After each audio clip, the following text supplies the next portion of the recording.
আমার তাহাজ্জুদের নামাজ, আমার কষ্ট করা শীতের নামাজ আমি কেন তাকে দেব? কিয়ামতের দিনে একটি নেকির জন্য একজন আরেকজনের কাছে ছুটবে, ভাইয়ের কাছে যাবে, বোনের কাছে যাবে, আত্মীয় স্বজনের কাছে যাবে, কেউ তো সেদিন দিতে চাইবে না। ওই কঠিন মুহূর্তে আমার আরও সওয়াবের দরকার। সেইখানে আমি একটা মানুষকে গালি দিয়েছিলাম দুনিয়াতে, একটা মানুষকে বড় কথা বলেছিলাম, বোনের অংশ মেরে খেয়েছিলাম, ভাইয়ের অংশ মেরে খেয়েছি, আত্মীয় স্বজনের ফাঁকি দিয়েছি, বিভিন্ন মানুষকে কষ্ট দিয়েছি, সব পাওনাদার তো হাজির। আল্লাহ নবী বলেন, এই পাওনাদারদের সব পাওনা মেটাতে মেটাতে যখন আর কোনো সওয়াব তার থাকবে না, অবশেষে তার কাছ থেকে তার গুনাহগুলো যখন নিবে, নেওয়ার পরে আল্লাহ তাআলা বলবেন, যাও এবার জাহান্নামে চলে যাও। ওই মানুষটা আফসোস করবে, দুনিয়াতে নামাজ পড়েছি, কোরআন পড়েছি, ইসলাম মেনেছি, তারপরেও আজ আমাকে সব ছেড়ে নিঃস্ব হয়ে জাহান্নামে যেতে হচ্ছে।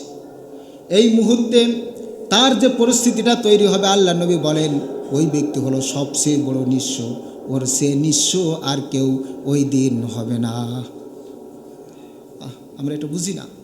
আল্লাহ তাআলা আমাদেরকে বোঝার তৌফিক দান করুন, সকলে বলে আমিন। এই জন্য সম্মানিত হাজরিন, অন্যের হকের ব্যাপারে অবশ্যই আমরা সচেতন থাকব। কেউ যেন আমাদের কাছে একটি টাকা যেন না পায়।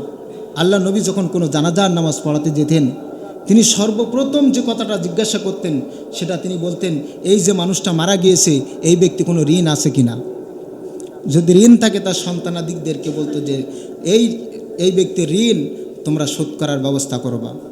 যদি তার সম্পত্তি থাকে, সম্পত্তি দিয়ে হলেও তার ঋণ শোধ করতে হবে। যদি এরকম পারগতা না থাকে, আল্লাহ নবী বলতেন, উপস্থিত সাহাবীদের মধ্যে কে আসো তোমার ভাইকে মুক্ত করার জন্যে, জাহান্নামের আগুন থেকে বাঁচানোর জন্যে এই ঋণ পরিশোধ করার ভার নিবা। যতক্ষণ পর্যন্ত না নিতেন, ততক্ষণ পর্যন্ত আল্লাহ রসুল জানাজার নামাজ পড়াতেন না। আমাদের কাছে কত মানুষ টাকা পায়, আমরা গাদ্দারি করে আমরা তাদের পরিশোধ করি না। আল্লাহ তাআলা আমাদেরকে অন্তত ঋণ মুক্ত হয়ে দুনিয়া থেকে যাওয়ার তৌফিক দান করেন, বলেন আমিন।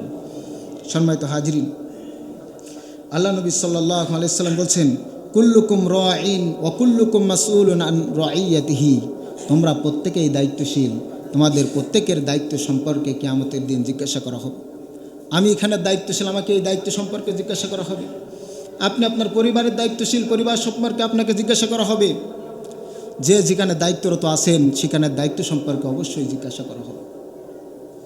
অনেকে আমরা শ্রমিক আছি, যখন কোনো মহাজনের কাজ করি, এই কাজ যত সময় আমি তাকে কন্ট্যাক্ট করেছি, এই কাজ যদি সঠিকভাবে আমি না করি, ফাঁকি দিই, তাহলে আমি তার সঙ্গে এই যে ফাঁকি দিলাম, এই কারণে আমাকে জিজ্ঞাসা সম্মুখীন হতে হবে। প্রত্যেকে আমরা দায়িত্বশীল, দায়িত্ব থেকে আমরা কেউ ছাড় পাবো না, প্রত্যেককেই জবাবদিহি করতে হবে।